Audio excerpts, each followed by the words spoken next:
let us begin with a warm-up problem, and this will give us the opportunity to review anything we need to review from last time. Here goes. I want you to please construct the truth table for this statement, and I'm going to include a little bit of both sections in this first statement. Maybe we'll do 2 warm-up problems to get ourselves rolling today. So the truth table for this, let's go squiggly P and Q, and then the biconditional with R. So I'm going to give you 2 or 3 or 4 minutes to get as much of that rolling as you can. And if you're doing it on the video, you do it too.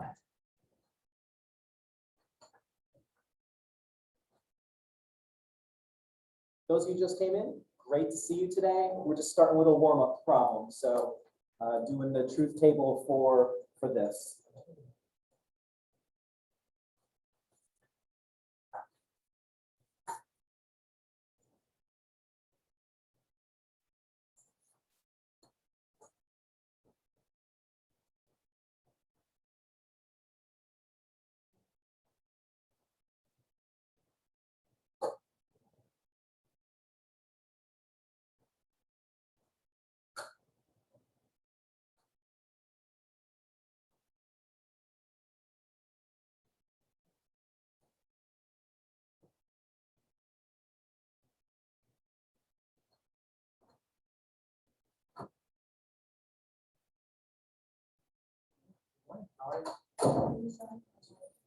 All good. We're just working this warm-up problem right here on the board.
How would you order them?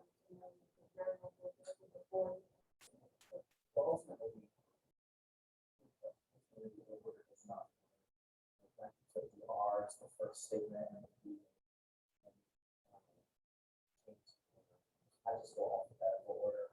That's how it works. So if you were doing something that had X, Y, and Z, so it wouldn't matter what order as long as you're setting things.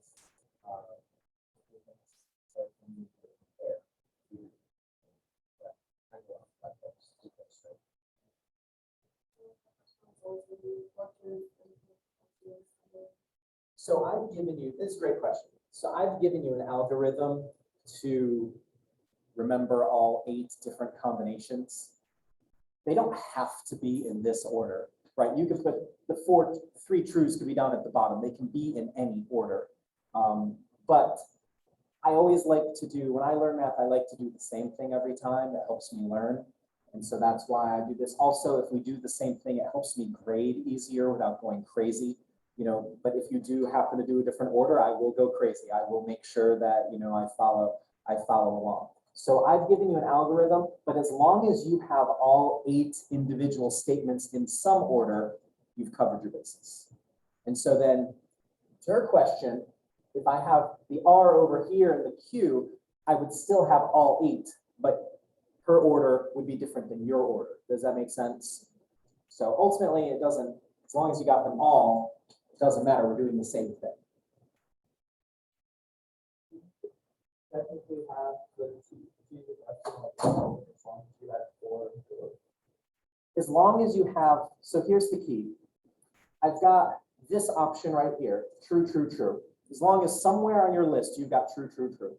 And then true, true, false. Okay, so you're covering all your bases. So what happens sometimes is if students don't have like an algorithm away, they'll repeat some of these because all the trues and falses, I understand you just kind of go blind looking at it because they're all there.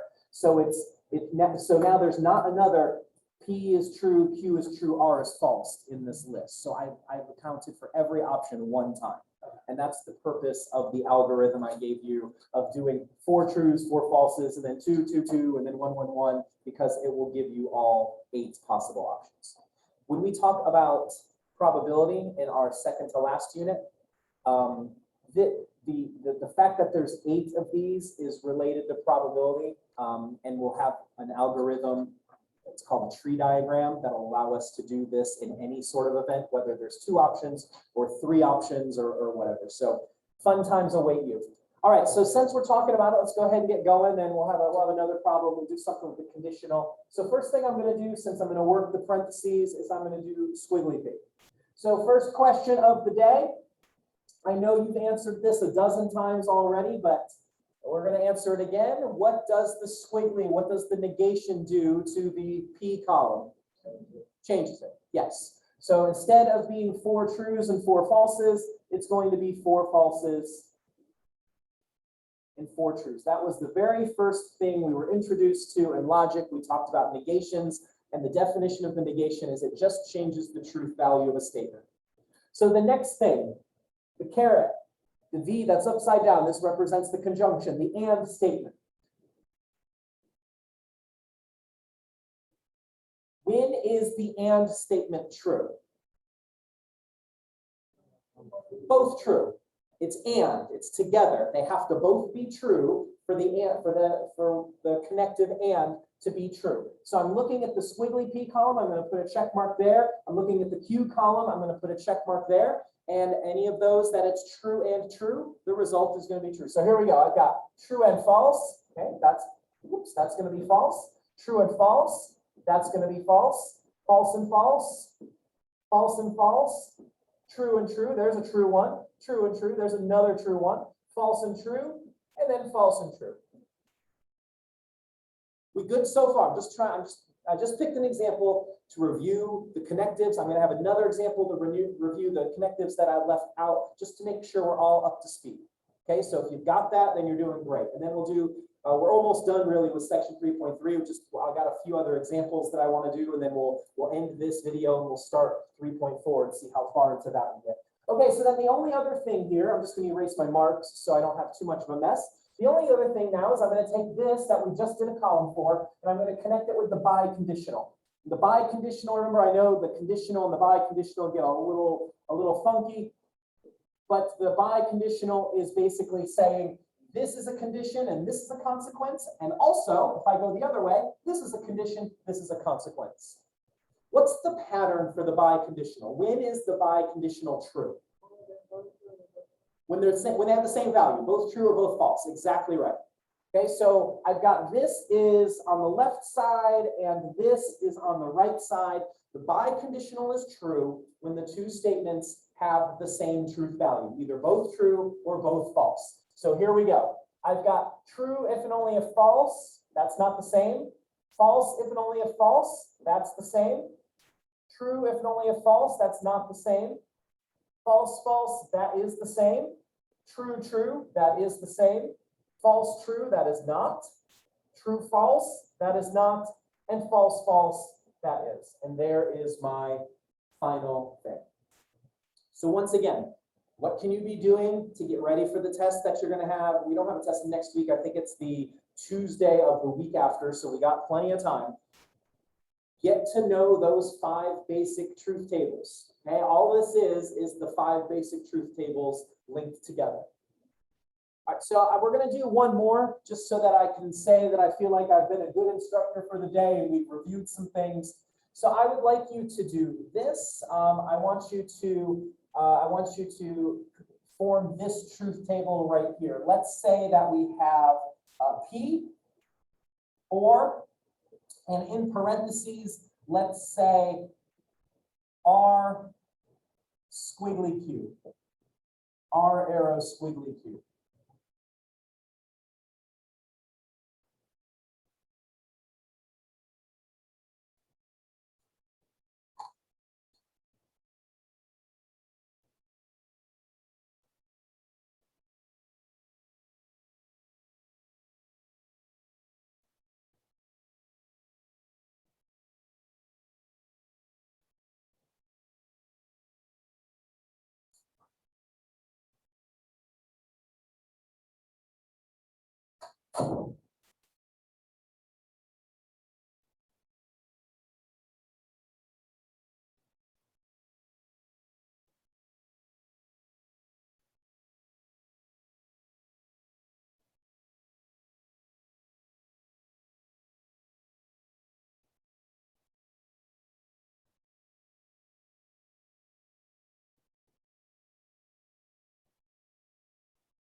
All right, another minute or two. Get as much done as you can. We're learning, so hopefully that's still happening.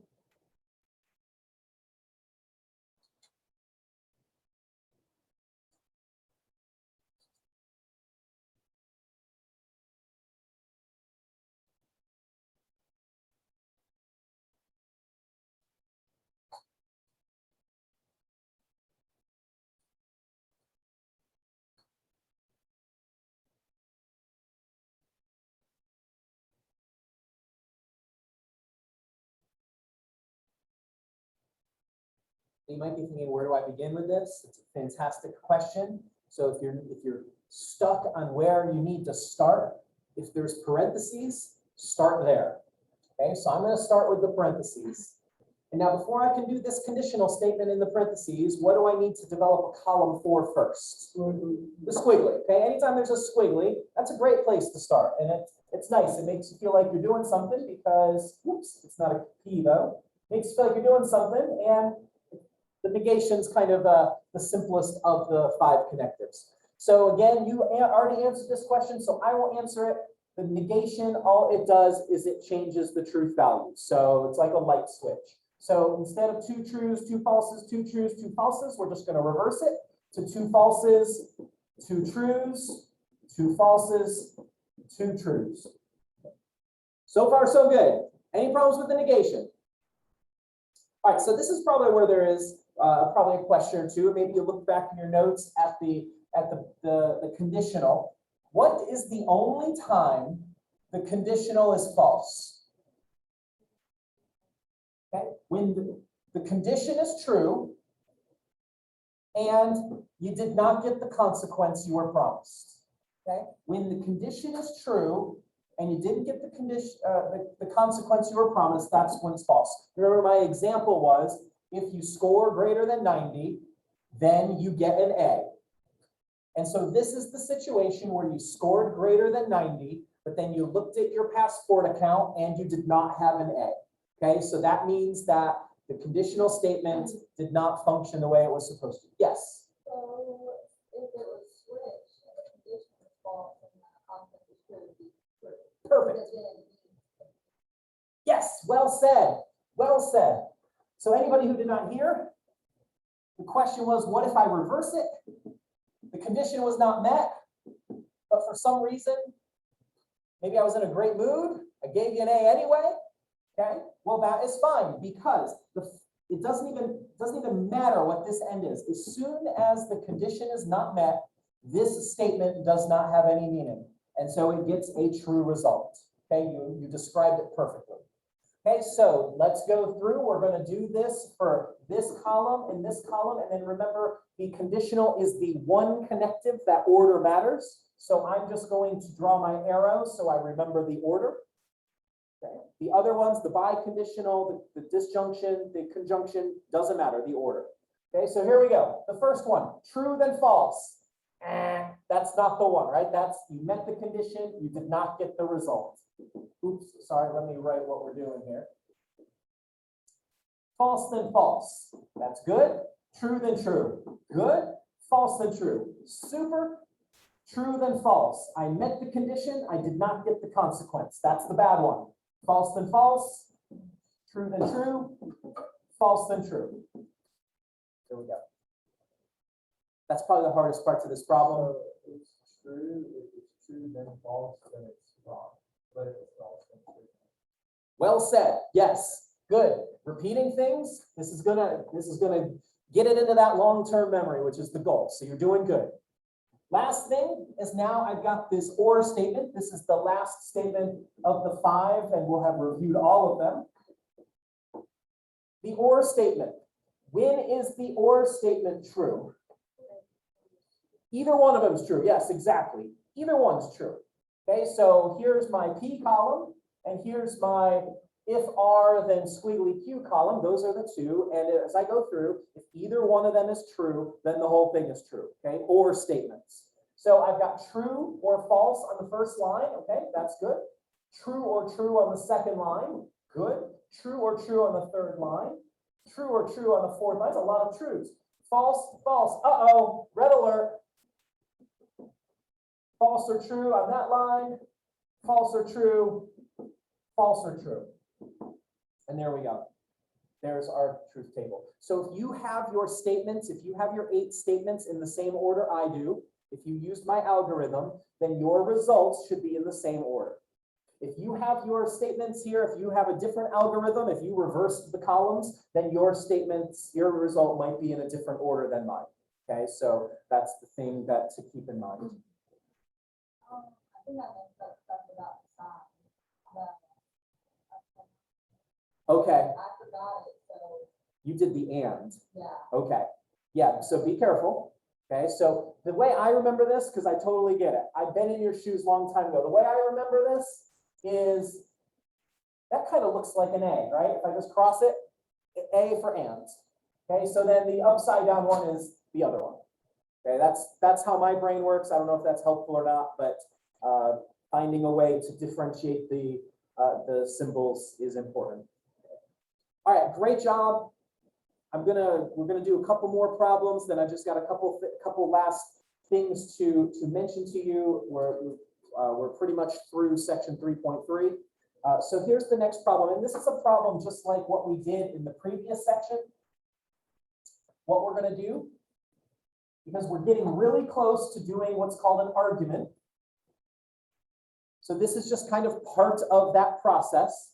So what I want to do is I'm going to give you a statement, and first thing you're going to do is you're going to define the three simple statements, and we did this last time, and then we're going to write this statement symbolically. That's going to be our first goal. So this is the statement. I just gotten it from the creativity of the book. I don't even know what it says.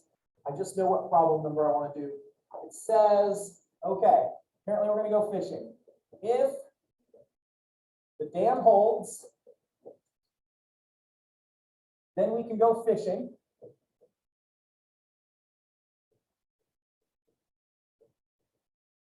Comma, that's important. If and only if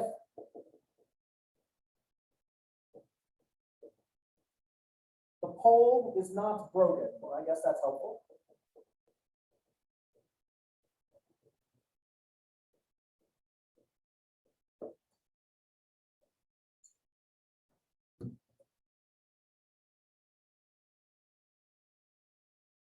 Give you a second to write that down, then I'm going to give you your first instruction. We're going to do this in phases together.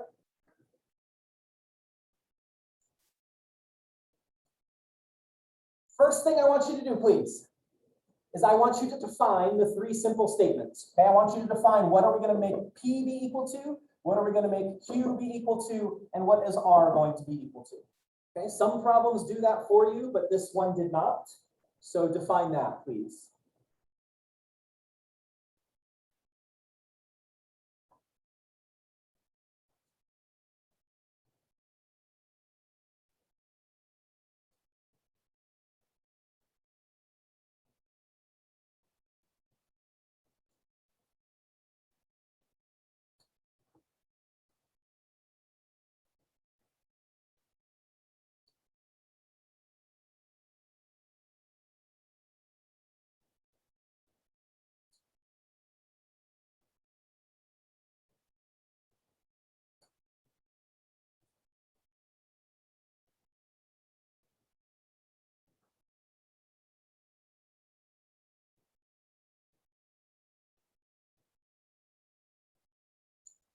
All right, so I'm just going to remind you, we did this last time we were together on Tuesday, but we did it for a statement that just had ands and ors in it. So maybe you looked back in your notes. Just want to remind you of this one fact, though. When you define your simple statements, we always define them positively.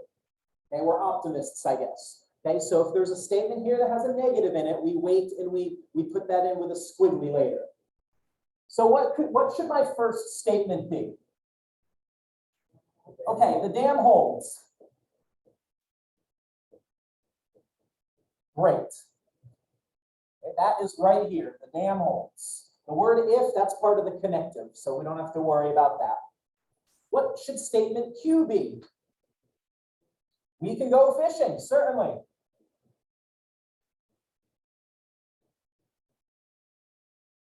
Here it is. And what should the last statement be? R. Close. The pole is broken. Now, I know you might be thinking, hey, Perkster, my fishing pole's broken. That is a negative statement. But what I mean by negative statement is we don't have the word not in there. Okay, so we take the word not out. Another question you might have is, hey, Perkster, I have the P, Q, and R. I made P, the pole is broken, and I made Q, the dam holds, and I made R, we go fishing. Is that okay? The answer is certainly yes. Okay, so if you did that, don't erase. It just means that your P, Q, and R are different. So just take that into account. When I grade your test, I take that into account. So don't worry. Okay, I'm not going to mark you wrong if you don't define the statements in the same order I do. My brain's wild, so you don't need to worry. Okay, next thing I want you to do then. We've defined our simple statements. Here's the key. I want you now to take this written statement and I want you to write it symbolically, please, with all the connectives and squigglies and whatever.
Right, the first word I see is if.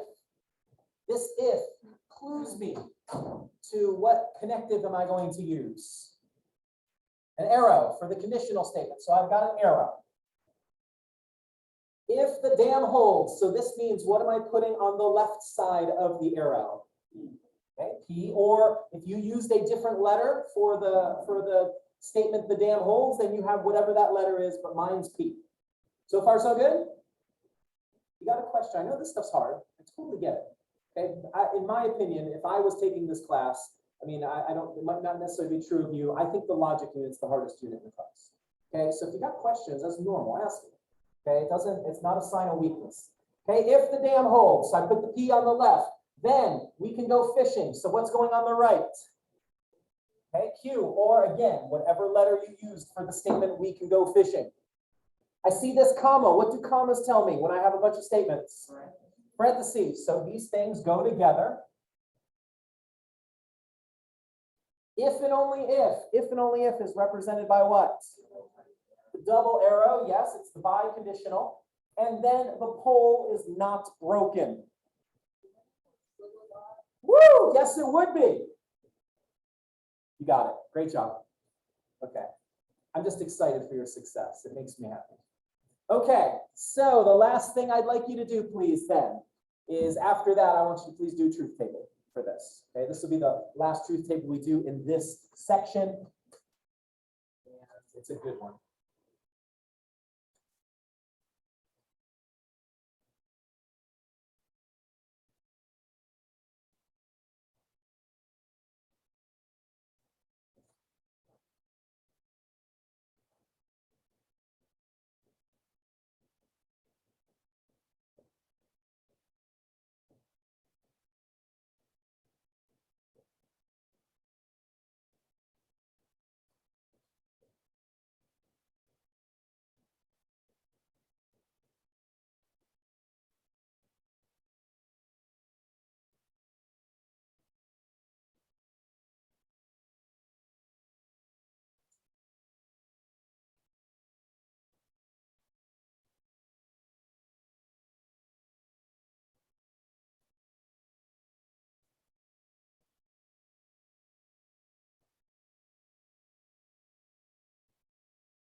is truth table, and true and true is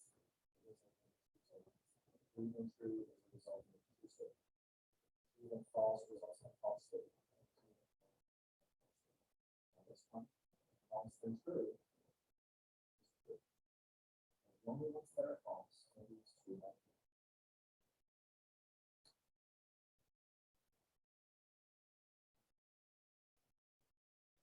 So I am wondering, I just went, woo, celebrating.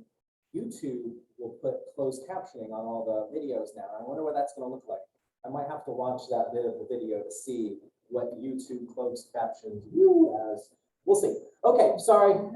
I know that's not really super interesting. So first thing I'm going to do is the parentheses, if P then Q. So in case you're still struggling, I totally get it. Remember, this symbol is a connective. Like if we were doing numbers like an addition sign or a subtraction sign, it's saying what happens when I join these two statements together. And there's two values that each of these statements can have. So that's when we revert back to the truth tables, that the basic ones with the four statements we did the first day. It says, okay, if P has a value of true and Q has a value of true, what happens when I join them together with the conditional? Well, that means it's going to be true. If P is true, Q is true, then it's true. If P is true and Q has a value of false, so that the condition has been met, but the consequence hasn't been given, well, then that's going to be false. I'm repeating it. And then the rest of these, since they all start out with a false, since the condition is false, remember that means that if nothing else matters, so the net result is truth out of those. All right, well, I have one more column to do. I'm going to do a squiggly R. R is true, false, true, false, true, false. So when I do squiggly R, it's going to be false, true, false, true, false, true. So I reverse the order.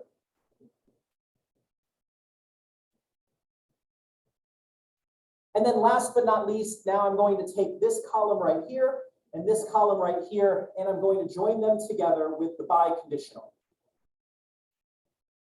And you've already told me this, I'm just repeating it for effect. The biconditional is true when they have the same value. Okay, that's what the basic truth table that we did at the end of class last time, that's what it told me. That when they have the same truth value, I get a result of true when I join them together. If these two things have a different truth value, I get a result of false when I join them together with this. So different truth values, false. Same truth value, true. Same truth value, true. Different truth value, false. Different, false. Same, true. Different, false. Same, true. There we go. So it all goes back to those 5 basic truth tables. So if you're still struggling a little bit, maybe what you should do as a first thing before you do your homework is just go back through and write down what are those. In fact, I think I might have a blank sheet. Maybe I'll go make some copies while you're working on a problem. And if you want to grab a couple of these and you can fill them in and make sure that you know the basic facts, that'll be a super helpful thing to do. So I'll get that tool to you in just a minute. The last type of problem that you'll see, I believe, as you're going through, we already did this with our and ors, but now we're doing it with our conditional and our biconditional, is this. I want to determine value if, let's say, P is true, Q is true, and R is false. So I'm not interested in the truth table this time. I'm just interested in one particular situation. So there's the given truth values, and here's the statement that we're going to apply this to. So it's going to be something like, let's do this. We're going to do squiggly P, and then we're going to go a conditional statement, and then we're going to go Q and squiggly R. I want you to give a try on this. Okay, just do your best. We'll do one more of these after this. So these are the inputs. You're not doing the whole truth table. You're seeing what the value of this is under this set of conditions.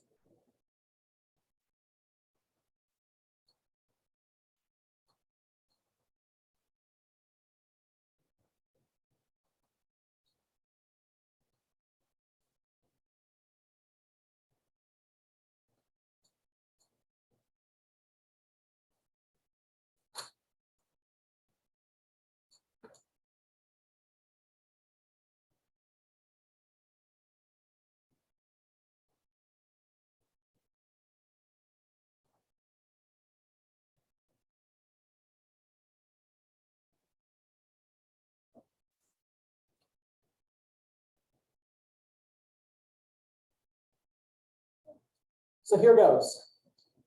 I'm going to put in, the first thing I'm going to do is I'm not going to do any of the connectives or anything. I'm just going to put these values in place of their variables. So wherever I see a P, I'm going to put a true. Wherever I see a Q, I'm going to put a true. Wherever I see an R, I'm going to do a false, and then we'll go from there. So this first one is squiggly P. Well, I just said P is true, so I'm going to put a true right there. So squiggly T, and we'll evaluate it in just a minute. If you are to the point where you can evaluate that before you put it in, then go ahead and do that. That's totally, save yourself a little time. No problem. Then I'm going to put Q in right there. So I'm going to put a true right there. And then R is false. So that's a squiggly false. All I did there was, instead of the letters P, Q, and R, that's the variables, I've now put in their values, true, true, false. Now I'm going to do some evaluating. First thing I'm going to do is I'm going to go through and evaluate these negations. Can't speak today. It's okay. What's this one? Squiggly T becomes what? Okay, great. Hear lots of voices. That's good news. And then squiggly F means, okay. I'm going to do the parentheses next. True and true. That's true. The and statement is true when both are true. And then if false, nothing else matters. If the false is the first part of your conditional statement, that means the whole thing has to be true. Yes. Great job. Excellent. So I'm going to run to the copy machine. I'm going to give you one more of these. I'm just going to change the values. I'm going to give you the effort of a whole new statement. So let's do this. We're going to keep the P, Q, and R the way they are. So let's do this. This is a fun one, just because you guys deserve this. So let's do P, then squiggly Q, or R, if and only if, squiggly P. That's fun. Yeah, it's great. It's just one more term. Don't worry, you got this.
Okay, so this problem right here, again, first step, I'm going to input the proper value in for each term. So P is true, so this is going to be true. And then Q is also true, so that's a squiggly true. Or R is false, if and only if. And then P is true, so I'm going to put that right there, so squiggly true. So I just got one more little term there. Again, the first thing I'm going to do is go through and get the negations. So true, then what's the squiggly T? That's going to be, that's exactly correct. And then we've got if and only if, squiggly T, I'm going to give you that one, that's false. In the first parentheses, I have true, then false. What is the value when I connect a true, then false with my conditional statement? That's false. That's the false one. Awesome job. Way to go. And then the biconditional, false, if and only if false. What's that value going to be? Beautiful. And then I've got a disjunction. This is the or statement. And so what is false or true? That has to be great job. Awesome. Why is it true or false? Because it's the conditional both ways. Okay. So the short answer to this is first, consider the arrow going in just this direction. Well, false condition, that means the whole statement's true. And then consider the arrow going in this direction. False condition again, so it means it's true. So it's true either way I follow the arrow. And that's why it's a true statement. Okay, great question. Let's nail these things down. Okay, last thing I'm going to do, I just want to define a couple things that'll be important for us as we go through. So here are, when we get to the last, this is not a truth table, but when we get to the last column of the truth table, there's a couple special situations we might encounter. We haven't yet, but we will at some point. There is something called a self-contradiction.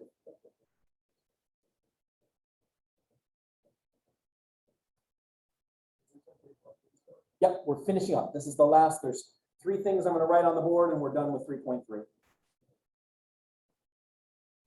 Self-contradiction is a statement that when you get to that last column of the truth table, it's always false. There are no conditions under which that statement can possibly be true. That's why it's called a contradiction. Okay, so if you've ever told somebody they're contradicting themselves, what that means is they are saying something that there's under no condition can what they said be true. Okay, so they're probably they're probably trying to argue for both sides. So a self-contradiction is a statement that is always false. Meaning, and if you wanna clear that up, if that's not super clear to you, put in parentheses the last column of the truth table. The result is all F's. Okay, there's no T's in it. It's all F's. On the other hand, this is a fancy math word, tautology. Tautology. It's fun to say and spell.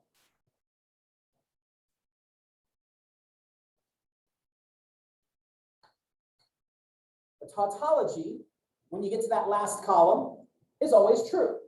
Okay, there's no way that it can possibly be false. So however the statements are linked together. So a tautology is a compound statement that's always true.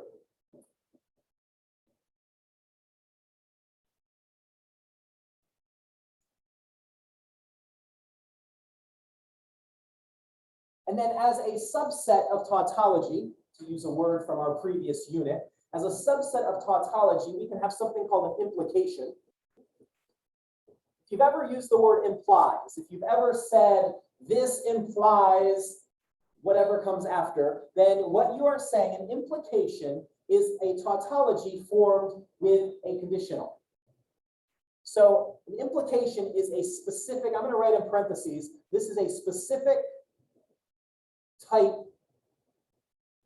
of tautology. So it's just a subset. An implication is a conditional that is always true.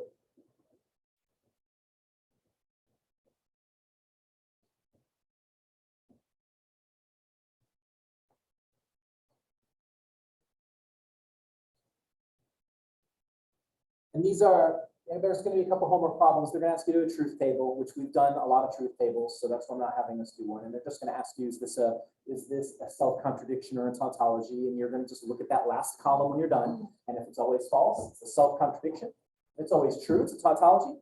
And if there's a combination of trues and falses, it's not either of those things. Okay, everything we've done so far has not been either of those things, but there's been trues and falses at the end.